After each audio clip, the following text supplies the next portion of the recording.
أعوذ بالله من الشيطان الرجيم بسم الله الرحمن الرحيم إن الحمد لله نحمده ونستعينه ونستغفره ونعوذ بالله من شرور أنفسنا ومن سيئات أعمالنا من يهده الله فلا مضل له ومن يضلله فلا هادي له وأشهد أن لا إله إلا الله وحده لا شريك له وأشهد أن محمدا عبده ورسوله وحبيبه وصفيه خير نبي أرسله الله رحمة للعالمين بشيرا ونذيرا فقد بلغ الرسالة وأدى الأمانة ونصح الأمة وجاهد في الله حق جهاده وتركنا على المهجة البيضاء ليلها كنهارها لا يزيغ عنها إلا هالك اللهم فصل وسلم وبارك على هذا النبي الكريم وعلى آله وصحبه أجمعين سبحانك لا علم لنا إلا ما علمتنا إنك أنت العليم الحكيم ربنا لا تزغ قلوبنا بعد إذ هديتنا وهب لنا من لدنك رحمة إنك أنت الوهاب رب اشرح لي صدري ويسر لي أمري واحلل عقدة من لساني يفقه قولي. Amma ba'du. Para pendengar Radio Rasil serta pemirsa Rasil TV dimanapun antum berada, Assalamullahi alaikum warahmatullahi wabarakatuh. Alhamdulillah wa syukurillah. Tak hentinya kita panjatkan puji syukur kita kehadrat Allah Subhanahu wa taala atas segala nikmat dan karunia yang tiada pernah terputus tercurah senantiasa kepada kita, terutama sekali nikmatul iman wal islam wa kafa bihima min ni'mah.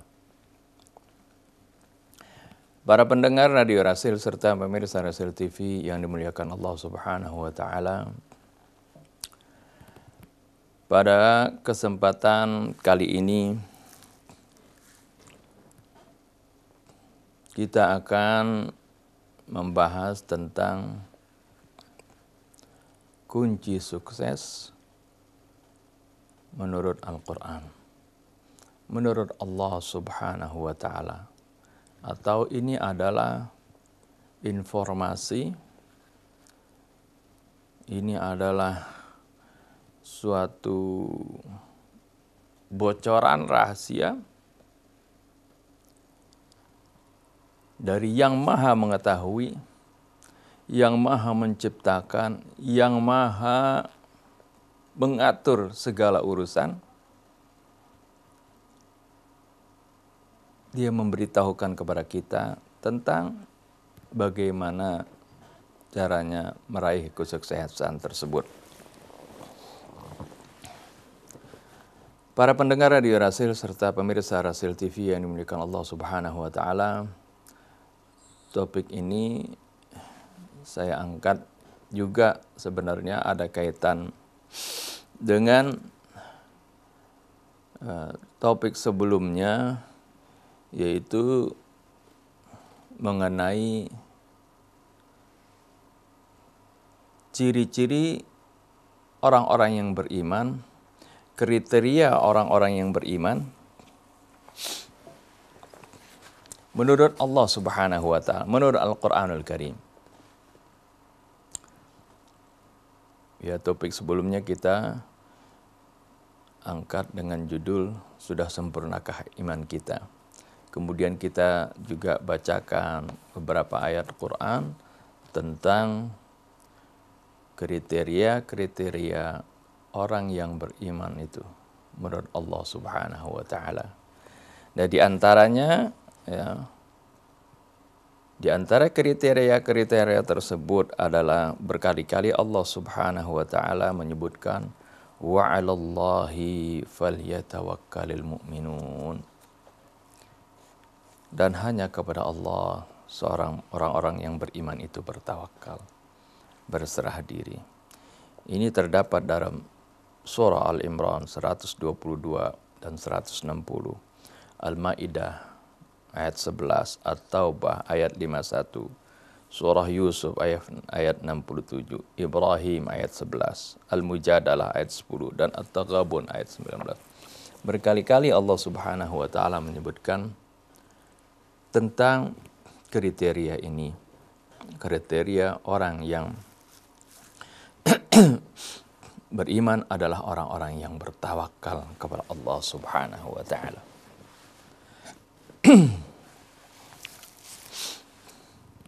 Bertawakal artinya berserah diri, pasrah kepada Allah Subhanahu wa taala dalam segala upaya, segala usaha yang telah dilakukan.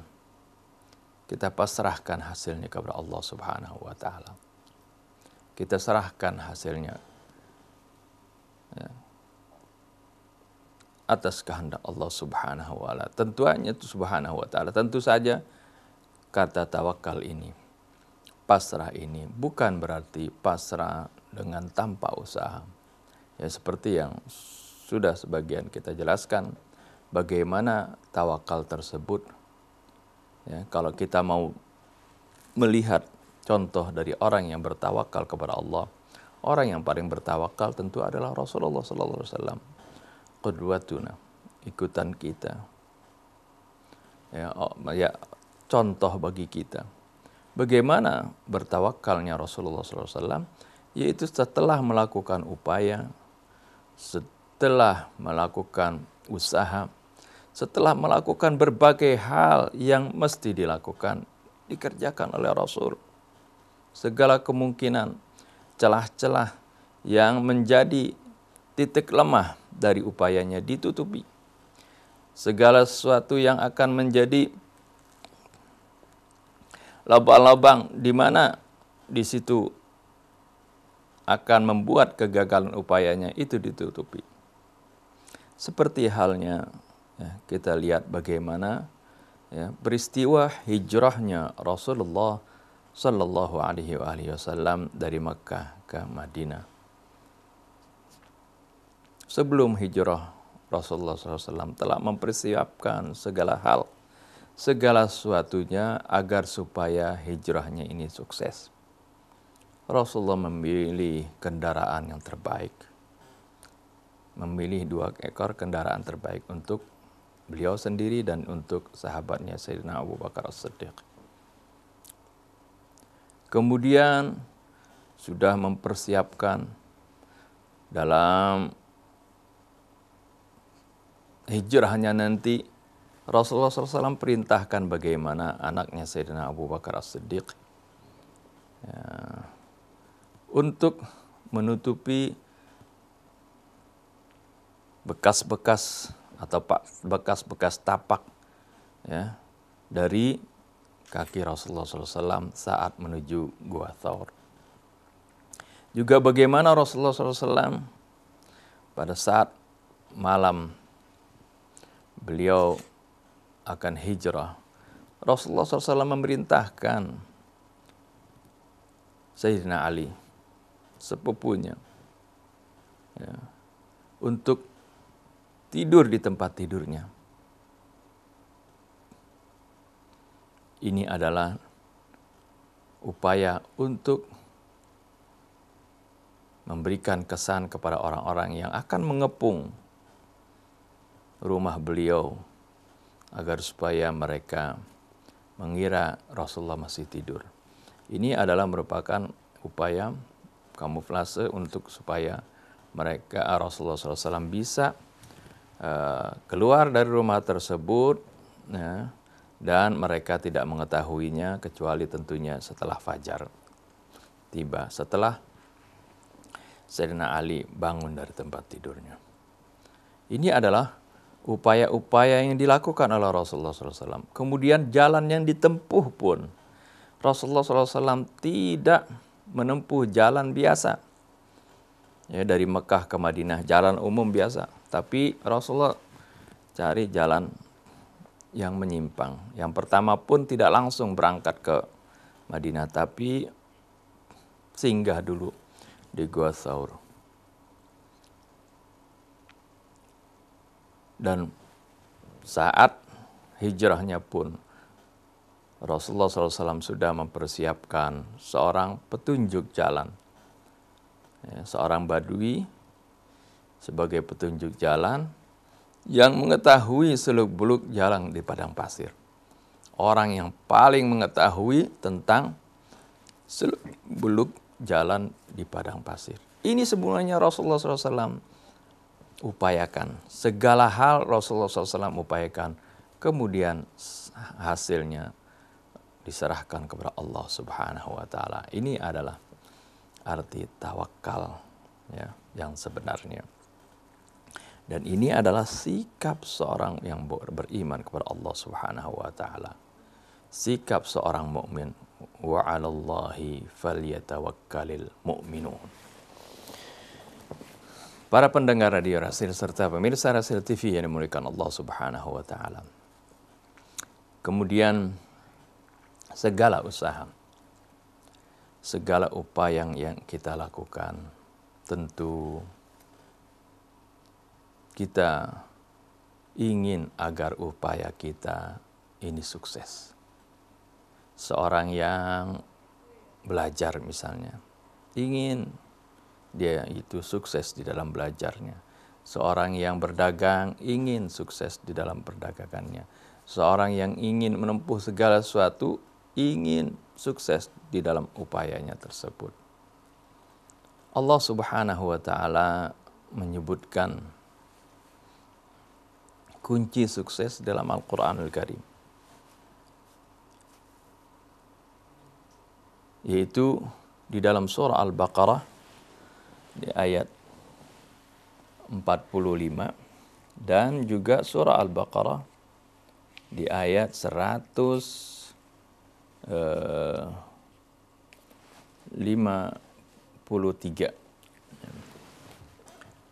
Allah Subhanahu wa Ta'ala menyebutkan di sana ini adalah kunci sukses di dalam segala usaha kita, di dalam segala urusan kita. Sebelum kita membahas secara rinci apa yang akan kita baca nanti di dalam surah Al-Baqarah ayat 45 dan 153, sebagaimana biasa, marilah kita awali kajian kita ini dengan membaca Ummul Kitab Suratul Fatihah.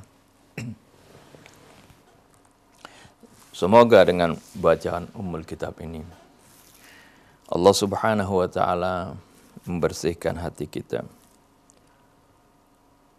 menghapuskan dan memaafkan segala kesalahan kita,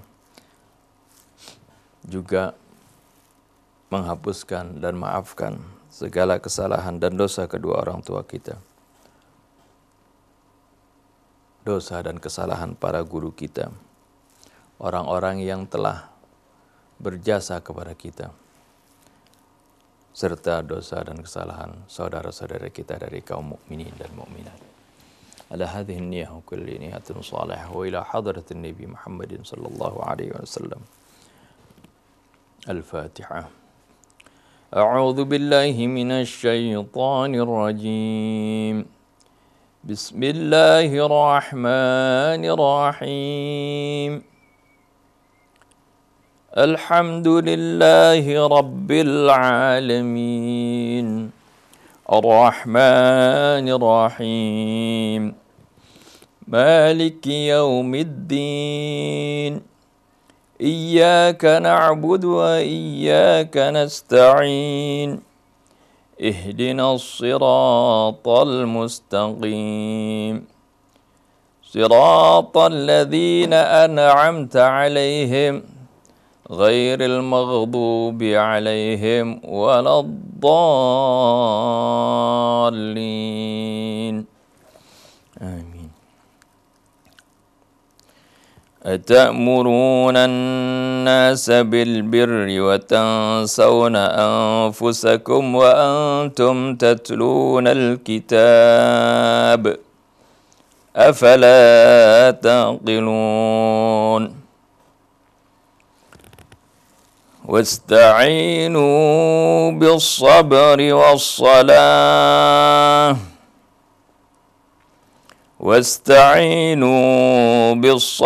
والصلاة وإنها لكبيرة إلا على الخاشعين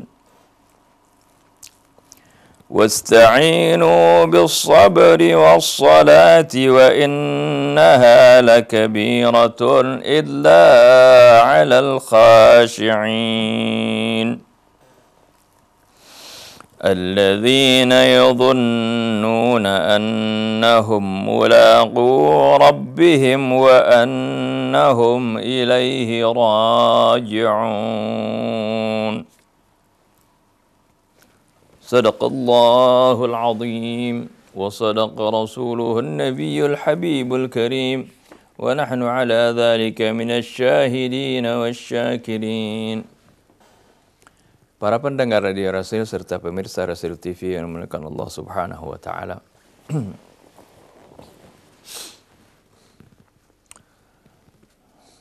Sesungguhnya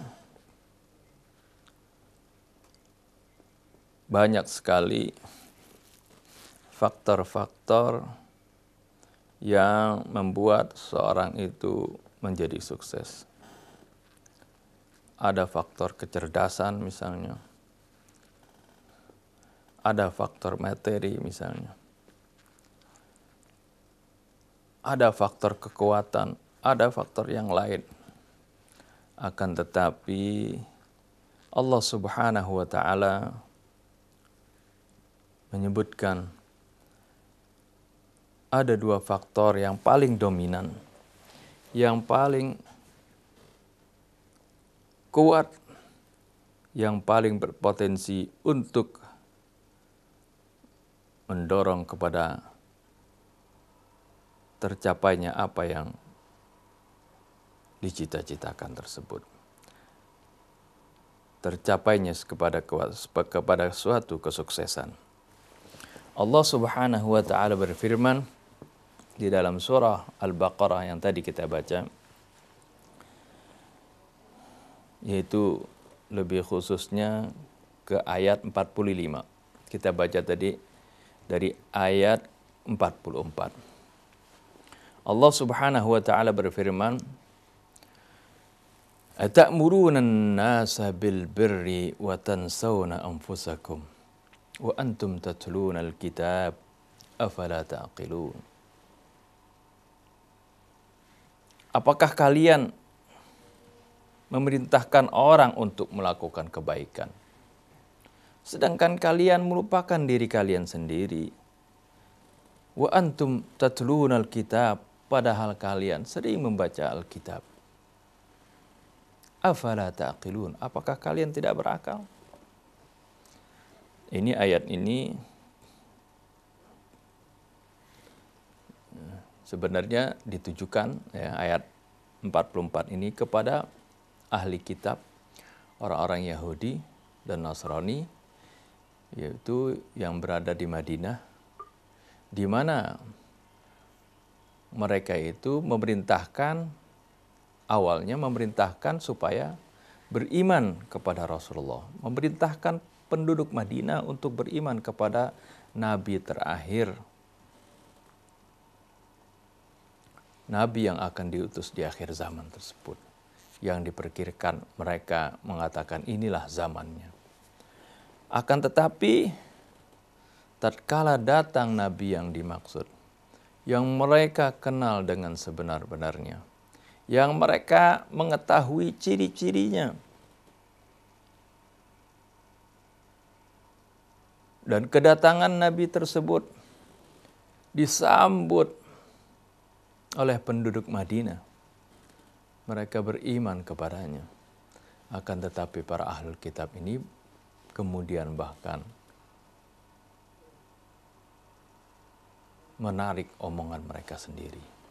Mereka tidak mau beriman kepada Rasulullah SAW, kepada Nabi yang mereka sendiri telah gembar-gemborkan, telah umumkan bahwasannya Nabi tersebut akan datang.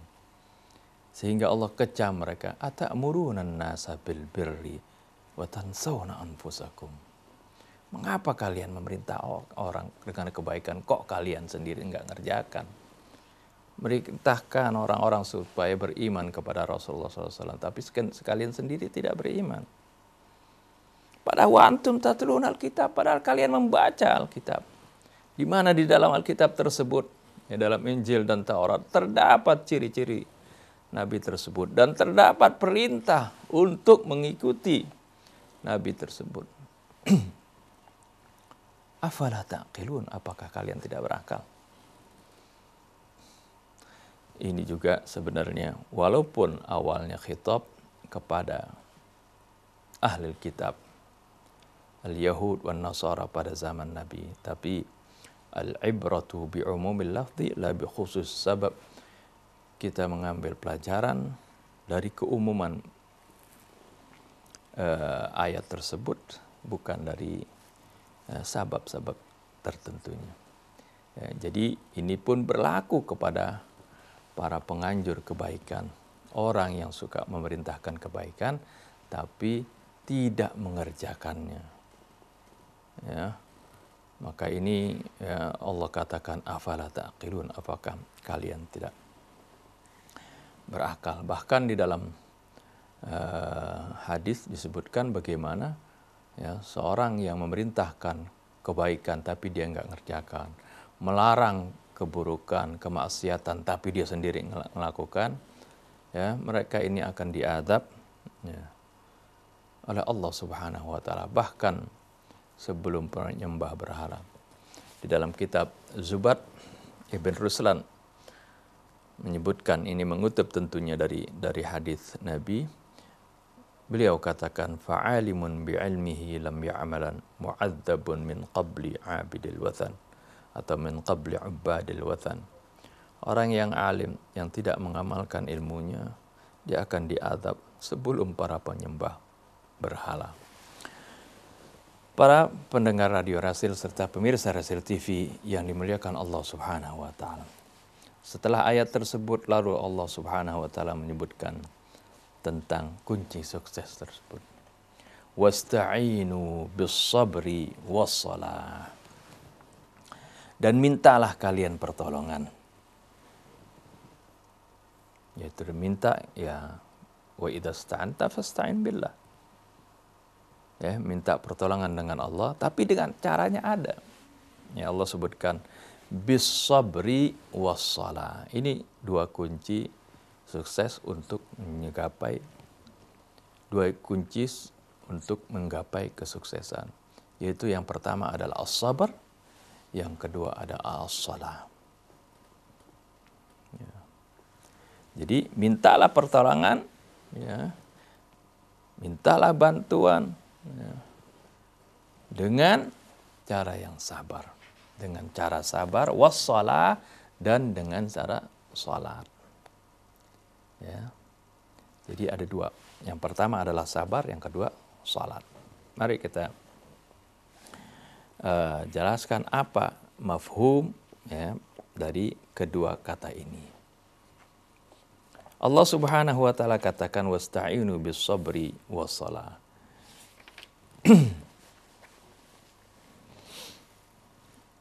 Mintalah pertolongan. Artinya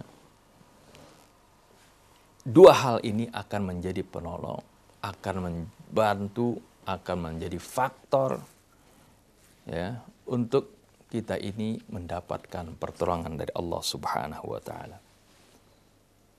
Yang pertama adalah as-sabar. Yang pertama adalah sabar ya di dalam kita menjalankan usaha kita tadi. Di dalam menjalankan upaya yang kita tempuh. Seorang yang belajar, seorang pelajar ya, ingin mencapai kesuksesan di dalam belajarnya, tentu dia harus diiringi dengan kesabaran di dalam upaya belajarnya tadi. Seorang yang berusaha, begitu juga, dia harus diiringi dengan kesabaran dan juga doa pada saat dia melakukan upaya usahanya tersebut. Begitu juga orang yang melakukan hal-hal yang lain, melatih dirinya untuk mencapai suatu tujuan tertentu, ya, perlu kesabaran. Melaksanakan ibadah, ya, agar supaya sukses di dalam ibadahnya ini, dia perlu kesabaran dan juga perlu doa. Melawan hawa nafsu dari godaan-godaan yang akan menjerumuskan kita kepada kemaksiatan. Itu pun agar supaya kita sukses di dalam meninggalkan maksiat tersebut, kita memerlukan kesabaran. Nah, lalu apa itu sabar?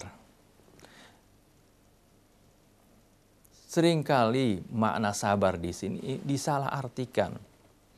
Sabar banyak diartikan sebagai suatu kepasrahan, menyerah. Ya. Pasrah bukan sabar. Pasrah itu ada lain lagi. Seperti tadi, udah kita berserah diri aja. Ya, kepada Allah Subhanahu wa taala. Ini kan kita udah terima aja, ini udah ditakdirkan kepada kita. Enggak seperti itu. Itu kalau pasrah itu namanya al-ihtisab. Ya. Ihtisab artinya hanya menyerahkan diri semuanya itu kepada Allah Subhanahu wa taala. Itu adalah baik, tapi ya, itu bukan kata sabar. Ya. Ya. Itu pasrah artinya segala sesuatu kita terima setelah kita berupaya dan kita mendapatkan hasilnya, kita serahkan kepada Allah. Itu namanya ihtisab. Itu namanya pasrah. Ya. Adapun sabar itu yang menjadi sukses, kata Nabi, kunci sukses, kunci kepada kesuksesan, kepada keberhasilan. Apa itu artinya as-sabru? As-sabru hiya halatul as-sumud. Hiya halatus sumudi wath-thabati wal muqawamati wal istiqamah fi muwajahatil masyakili wal hawadith. Definisi sabar itu, yang dimaksud sabar adalah suatu kondisi, suatu sikap ulet, suatu sikap teguh, suatu sikap yang konsisten, dan suatu sikap selalu berusaha atau berjuang di dalam menghadapi berbagai kesulitan dan berbagai peristiwa. Inilah yang disebut sabar. Jadi sabar itu bukan berarti udah nerima saja. Ya, nggak seperti itu, bukan sabar, itu bukan. Seorang yang berusaha kemudian di usahanya dia gagal sekali. Udah deh, saya emang udah ditakdirkan begini, ya, dagangan saya nggak laku. Ya. Kemudian dia pasrah, itu bukannya sabar, ya, bukan sikap sabar yang dengan sabar dia akan sukses. Akan tetapi orang sabar itu ada ulet, dia gagal, dia mulai lagi, dia jatuh, dia bangun lagi. Ini sikap ulet, wathubut, dan kokoh, ya, wal istiqamah, konsisten terlalu, dan selalu wal muqawamah, dan selalu berusaha. Ya, inilah kunci kesuksesan itu yang Allah katakan. Contoh konkret daripada sabar ini, ya, yang Allah katakan dia merupakan kunci daripada kesuksesan dan keberhasilan, adalah kita bisa lihat dalam kehidupan sehari-hari. Kita diperintahkan oleh Allah Subhanahu wa taala untuk membaca ayat-ayat Allah, baik dalam diri kita maupun dalam lingkungan ini. Berbagai ayat Al-Qur'an yang memerintahkan kita untuk melihat, memandang, ya, meneliti alam sekitar kita. Karena di sana terdapat ayat-ayat Allah. Contoh konkretnya apa? Ya, daripada sabar ini, yaitu contohnya seorang balita, ya, seorang anak yang baru mulai berjalan, ya umur 1 tahun ya atau 9 bulan mulai itu.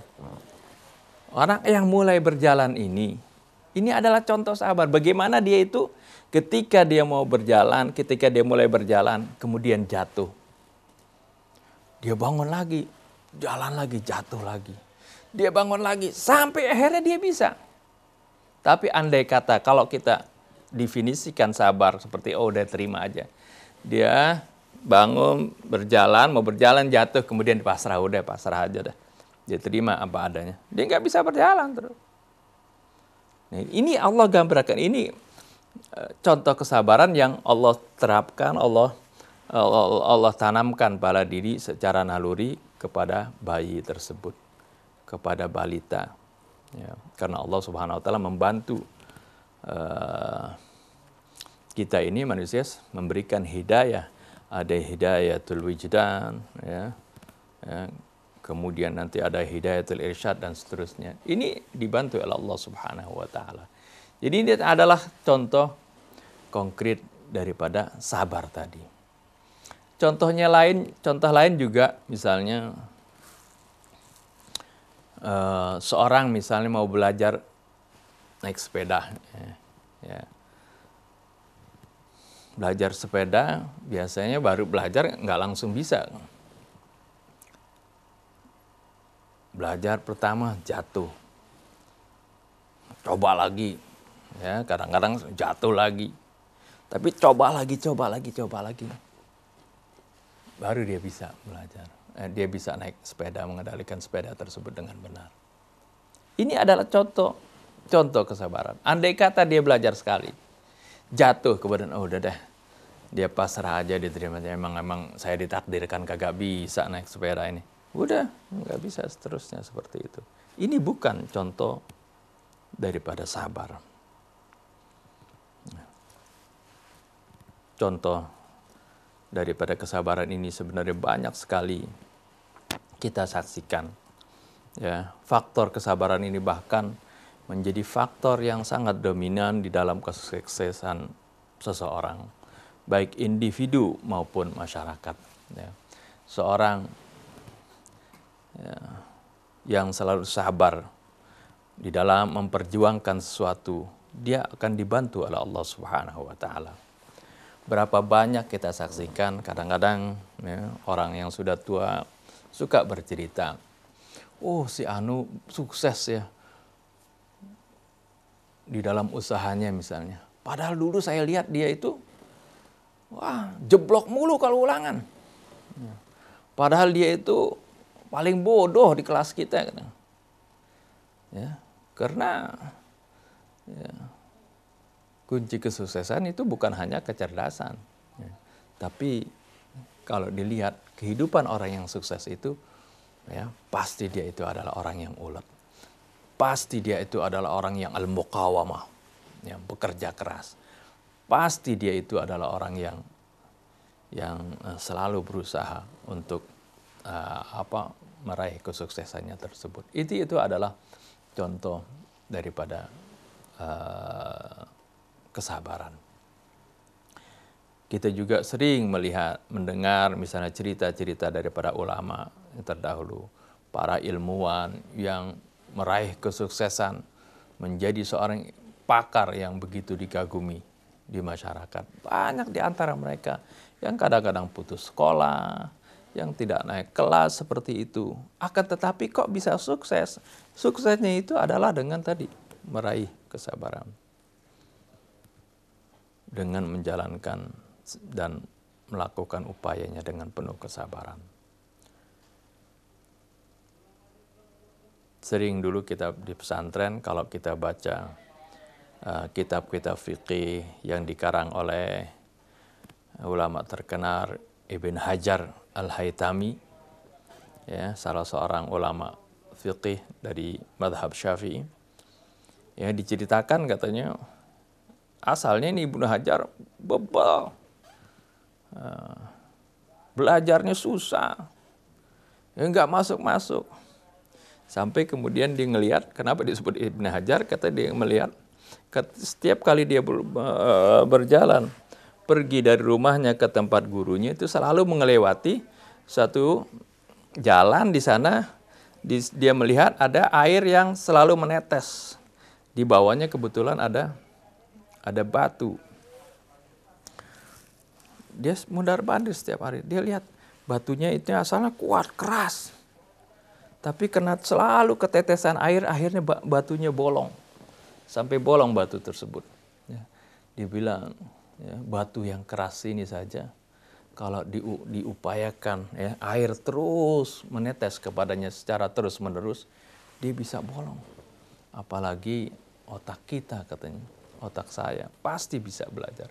Mengambil hikmah dari apa yang dilihat tadi, akhirnya dia dengan senantiasa berusaha, ya, dengan ulet, dengan selalu konsisten, ya, maka dia akhirnya mendapat kesuksesan, menjadi ulama besar, sehingga disebut Ibnu Hajar arti anak dari batu, karena dia mengambil hikmah dari batu.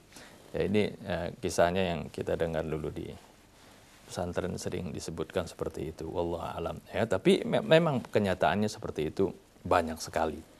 Nah, ini Allah Subhanahu wa taala menyebutkan kepada kita, wasta'inu bis sabri wassalah. Ya, sabar tentunya, ya, kalau di dalam ayat yang lain, sabar ini adalah merupakan ciri daripada orang-orang yang bertakwa. Wassabirina fil ba'sa'i wad-dharra'i wa hinal ba's. Itu orang-orang yang sabar. Ciri ini juga ciri dari orang yang bertakwa, yaitu bersabar. Dalam hal apa? Ya. Fil ba'sa'i wad-dharra. Fil ba'sa arti dalam keadaan susah hidup, ya, kesulitan hidup, ya, ya, kefakiran, ya, ketiadaan harta dan sebagainya. Ini adalah merupakan cobaan, ya, yang memerlukan kesabaran. Apakah bisa dia sabar? Artinya ulet, teguh, konsisten terus di dalam menghadapi hal tersebut. Kalau dia sabar, maka ketahuilah innallaha ma'as sabirin. Sebab diperintah Allah Subhanahu wa taala dalam ayat 153, Allah Subhanahu wa taala berfirman, ya ayyuhalladzina amanu, wahai orang-orang yang beriman, ista'inu bis sabri wassalah. Mintalah kalian pertolongan dengan cara sabar, wassalah, dan salat atau dan berdoa. Nah, sabar ini, ya, ada bermacam-macam, ya. Sabar pertama dalam ketaatan, ya. Artinya bagaimana kita harus muqawamah, selalu berusaha dan selalu konsisten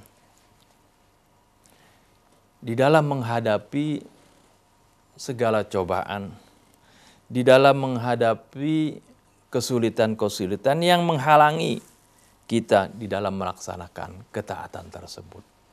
Ini perlu kesabaran, ya. Orang jangan kira kalau dia sudah menjadi seorang yang taat, kemudian dia akan selamat tanpa, atau dia akan sukses dalam kataannya kalau dia nggak sabar. Tidak. Ya. Dia harus bersabar.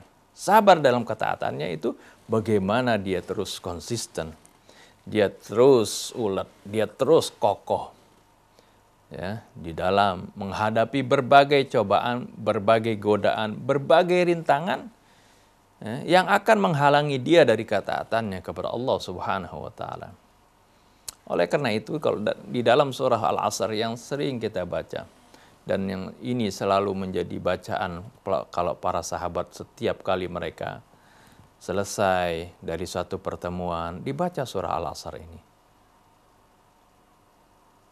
Wal 'asri innal insana lafi khusrin illa alladhina amanu wa 'amilus solihati wa tawasaw bil haqqi wa tawasaw bis sabr. Jadi kunci kesuksesan orang bisa meraih al-jannah, surga, itu dari dengan iman dan amal soleh. Nah, untuk menjaga kesinambungan, konsistensi daripada keimanan dan amal soleh sampai akhir hayat, itu Allah katakan watawasau bil haq watawasau bis sabr. Selalu saling mengingatkan, saling berwasiat dengan kebenaran, dan juga saling berwasiat dengan kesabaran. Artinya kesabaran diperlukan, ya, dan mengingatkan akan kesabaran ini sangat diperlukan untuk menjaga konsistensi kita di dalam ketaatan kepada Allah Subhanahu wa taala. Jadi yang pertama tadi as-sabru ala ta'ah, ya, atau as-sabru fit ta'ah, sabar di dalam ketaatan. Yang kedua, as-sabru 'alal ma'siyah, sabar terhadap maksiat. Maksudnya yaitu as-sabatu amama dawafi'ish syahawatil 'adiyati wartikabil ma'siyati.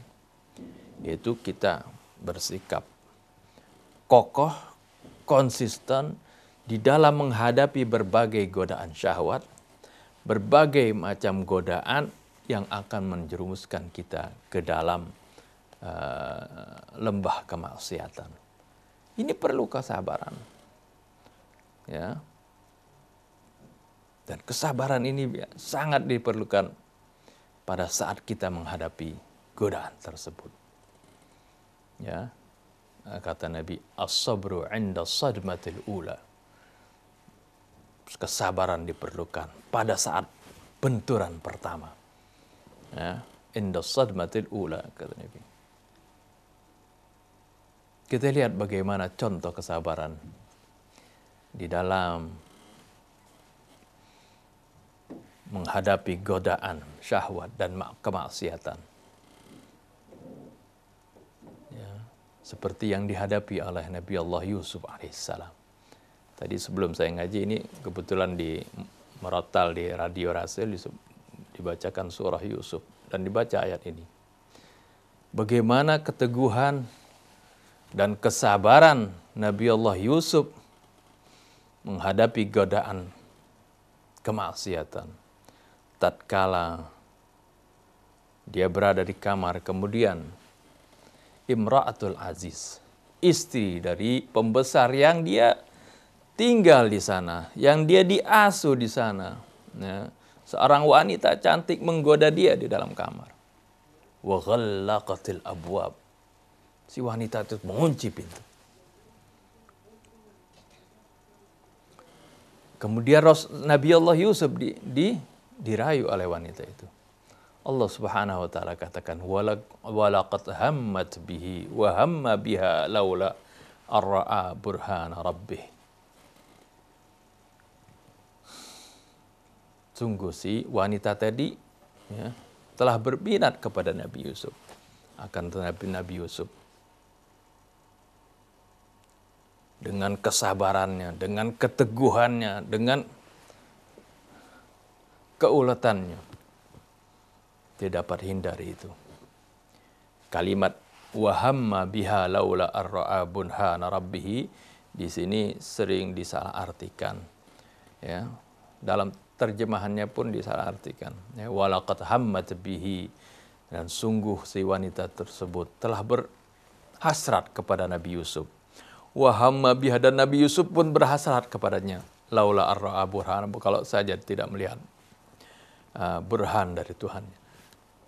Tidak seperti itu. Salah seorang dzurriyyah, ya, Imam Ja'far Shadiq, ditanya apa ada oleh Khalifah Al-Ma'mun. Kalian mengatakan bahwasanya para nabi itu maksum. Bagaimana pendapat kalian ketika membaca surat ini? Walaqad hamma biha walaqad hammat biha wa hamma bihi laula ar-ra'a burhana rabbih. Lalu dijawab oleh Imam Ja'far, ya, walaqad hammat bihi, ya. Memang si wanita tadi berhasrat kepada Nabi Yusuf. Tapi laula ar-ra'a burhana rabbih lahamma biha. Ya.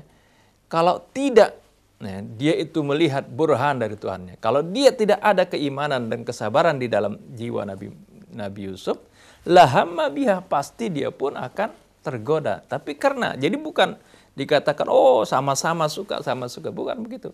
Tapi di sini diartikan, ya, andai kata tidak ada keimanan dan kesabaran yang ada di dalam jiwa Nabi Yusuf, lahamma biha, pasti Nabi Yusuf pun akan tergoda dengannya. Ya, karena ada keimanan, Nabi Yusuf tidak tergoda seperti itu. Ini menunjukkan bagaimana keimanan dan kesabaran Nabi Yusuf di dalam menjaga, menghindari rayuan dan godaan Imra'atul Aziz tadi. Sehingga Allah katakan, wa kadzalika linasrifa anhu su'a. Ya, demikianlah, ya, agar kami memalingkan kejahatan darinya. Seolah-olah Nabi Yusuf itu bagaikan gunung yang kokoh. Sampai, jadi bukan Nabi Yusuf dihindarkan dari kejahatan, tapi kejahatan yang dihindarkan dari Nabi Allah Yusuf. Ini ibarah yang begitu indah, yang menggambarkan bagaimana kekokohan, keteguhan Nabi Allah Yusuf di dalam menghadapi godaan maksiat tadi. Jadi yang kedua, as-sabru 'alal ma'siyah. Jadi kita harus sabar, ya, di dalam menghadapi berbagai godaan untuk kemaksiatannya. Nah, ini sekarang banyak sekali godaan pada saat ini. Apakah seorang itu menjadi pejabat, menjadi pemegang kekuasaan, pemegang amanah, ya, godaan-godaan banyak sekali datang. Nah, kesabaran diperlukan pada saat itu. Iming-iming, ya, ingin akan mendapatkan harta yang besar, ya, iming-iming, ya, dibujuk dengan kedudukan, iming-iming dibujuk dengan wanita cantik dan sebagainya. Ini adalah godaan-godaan dalam kemaksiatan di mana seorang itu diperlukan kesabaran, ya, agar supaya dia sukses di dalam meraih keridhaan Allah Subhanahu wa taala. Yang ketiga, as-sabru 'alal musibah. Sabar di dalam menghadapi musibah. Yaitu apa? As-sumudu amamal hawadithil murrati wa adamil inhiyar wa tilkil jazai wal faza. Itu as-sumud, ya, sikap ulet, kokoh, ya, teguh, ya, menghadapi berbagai peristiwa yang pahit, ya, tetap tidak goyah, ya, dan tidak runtuh, ya, dia punya keimanan. Wa tarkil jazai wal faza, dan meninggalkan, ya, sikap kegelisahan, ya, kegoncangan, ya, apalagi sampai meraung-raung dan berteriak-teriak. Seperti itu gambaran daripada kegoncangan. Ini adalah as-sabru 'alal musibah, sabar tatkala mengalami musibah. Ya. Nah, artinya dihadapi dengan keteguhan, dengan ketegaran, ya, tidak membuat dia goncang, ya, apalagi sampai menggadaikan keimanannya. Biasanya orang yang tertimpa suatu musibah, ya, kalau dia tidak memiliki kesabaran, dia akan luluh, dan kemudian dia kadang-kadang menggadaikan keimanannya, menggadaikan ketakwaannya, ya, hanya untuk mencari, ya, kesenangan duniawi. Ini adalah contoh-contoh daripada kesabaran, ya, baik di dalam keadaan menjalankan ketakwaan, dia dalam menjalankan ketaatan, maupun meninggalkan kemaksiatan, maupun pada saat menghadapi musibah. Musibah bisa al-ba'sa maupun ad-dharra.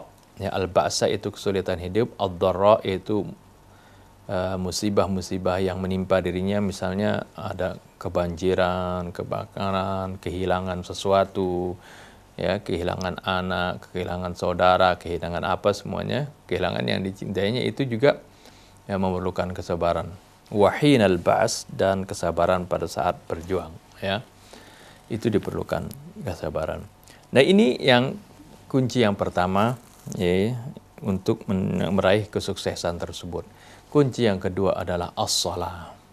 As-shalah di sini, ya, dalam arti bahasa as-shalah adalah ad-du'a, yaitu berdoa, ya. Dan lebih khusus lagi, yaitu kalau secara istilah, ya, as-shalah yaitu mengerjakan sholat, ya. Jadi di samping kita sabar, ya, setelah kita berupaya kokoh, kita kemudian konsisten, senantiasa berusaha dan berjuang, kemudian jangan lupa, ya, memohon pertolongan kepada Allah Subhanahu wa Ta'ala dengan salat dan doa. Ini adalah kunci kesuksesan yang Allah Subhanahu wa Ta'ala terangkan kepada kita, ya. Dan Allah katakan, innallaha ma'as-sabirin, sesungguhnya Allah bersama orang-orang yang sabar.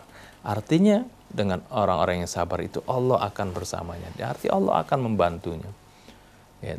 Tapi ya ingat tadi, pengertian sabar jangan disalah artikan, ya. Agar supaya kita benar-benar memahami firman Allah dan apa yang dimaksud oleh Allah Subhanahu wa Ta'ala, yang Allah katakan ini adalah merupakan kunci daripada kesuksesan, ya. Hendaknya kita pahami apa itu makna as-sabar tadi. yakni as-sabar huwa al-muqawamah was-sumud was-thabat wal-istiqamah fi muwajahatil masyakili wal hawadith. Yaitu sabar itu adalah suatu sikap as-sumud, keuletan, kekokohan atau keteguhan, wal muqawamah, selalu berusaha, berjuang, wal istiqamah, konsisten, fi muwajahatil masyakili wal hawadith, di dalam menghadapi segala kesulitan dan berbagai peristiwa, berbagai hal, ya. Dan ini ya di samping tadi Allah janjikan merupakan suatu kunci kesuksesan, ya, tentunya orang yang bersabar akan mendapatkan ganjaran dari Allah Subhanahu wa Ta'ala yang tiada taranya, yang tidak terhitung. Innama yuwaffas sabiruna ajrahum bighairi hisab. Allah katakan, sungguhnya orang-orang yang sabar akan diberikan ganjaran Allah Subhanahu wa Ta'ala bighairi hisab, dengan tanpa hisab, tanpa perhitungan. Ya, tidak seperti amalan yang biasa. Setiap beramal kebaikan Allah berikan ganjaran, berikan pahala 10 kali lipat. Bahkan sampai ada yang 700 kali lipat. Ya, itu setiap amalan seperti itu. Akan tetapi ya, kesabaran ini memiliki nilai yang lain daripada yang lain. Allah katakan, innama yuwaffas sabiruna ajrahum bighairi hisab. Sungguhnya orang-orang yang sabar akan dipenuhi ganjaran mereka itu tanpa hisab, tanpa perhitungan. Ini sama seperti puasa, seperti itu. Puasa, Allah katakan dalam satu hadis qudsi, ya, bahwasanya as-saumu li wa ana ajzi bihi. Puasa itu adalah urusanku dan aku yang akan memberikan ganjaran. Ya, oleh karena itu puasa juga itu sebenarnya adalah simbol, itu adalah merupakan training kesabaran. Oleh karena itu sering disebutkan syahrul Ramadan adalah syahrus sabri. Bulan Ramadan adalah bulan kesabaran. Karena dengan berpuasa itu adalah melatih seorang untuk bersabar. Ini saja yang dapat saya sampaikan, mudah-mudahan bermanfaat. Billahi taufiq wal hidayah. Assalamualaikum warahmatullahi wabarakatuh.